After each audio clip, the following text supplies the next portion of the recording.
I thought I had it all: a loving wife, a beautiful home, and a life that felt like it was straight out of a movie. We had been together for 10 years, married for 7. I trusted her completely, which is why I never saw it coming. The signs were there, I guess, but I was blind to them. The late nights at work, the sudden secretiveness with her phone, the emotional distance that had grown between us. I chalked it up to stress. I was a fool. The truth came out in the most brutal way possible. It was our anniversary, and I had planned a surprise getaway. I came home early to pack our bags, only to find her in our bed with another man. The man was my supposed best friend. The shock was like a physical blow, knocking the air from my lungs. I didn't scream, I didn't shout. I just quietly closed the door, walked out, and my world shattered into a million pieces. For weeks, I was a ghost. I moved into a small apartment, barely eating, barely sleeping. The betrayal consumed me.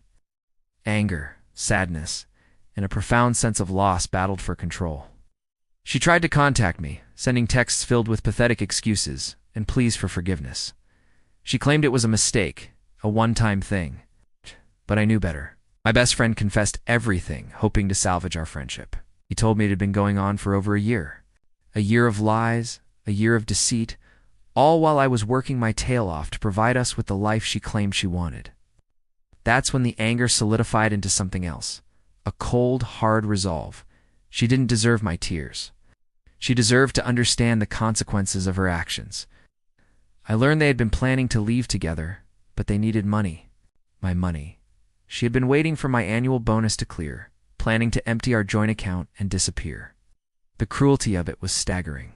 So I started to plan. I played the part of the heartbroken, defeated husband. I agreed to talk, to consider working things out. This gave me time.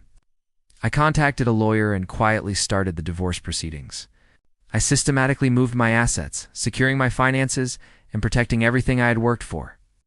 I gathered evidence, texts, emails, photos. I built a case that was ironclad. The day of my revenge was a masterpiece of timing. She had planned a big reconciliation dinner at our favorite fancy restaurant.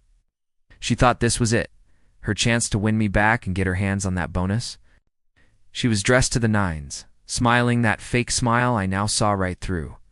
Our friends were there, the ones she had lied to, painting me as the neglectful husband. As the main course was served, I stood up, cleared my throat, and raised my glass for a toast. I started by thanking everyone for coming. I talked about love, trust, and commitment. Then, I looked directly at her, said I'd also like to toast to new beginnings. And with that, a man walked into the restaurant and served her with divorce papers right there at the table, in front of everyone. Her face went from a triumphant smirk to sheer horror. The silence was deafening.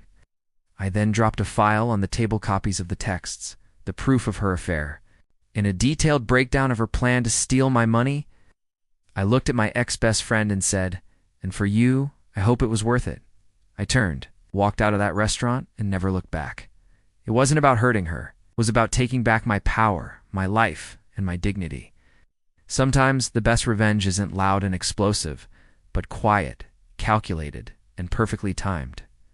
Thank you for listening to my story. If you've been through something similar, know that you're not alone, and you will come out stronger on the other side. Don't forget to like and subscribe for more stories.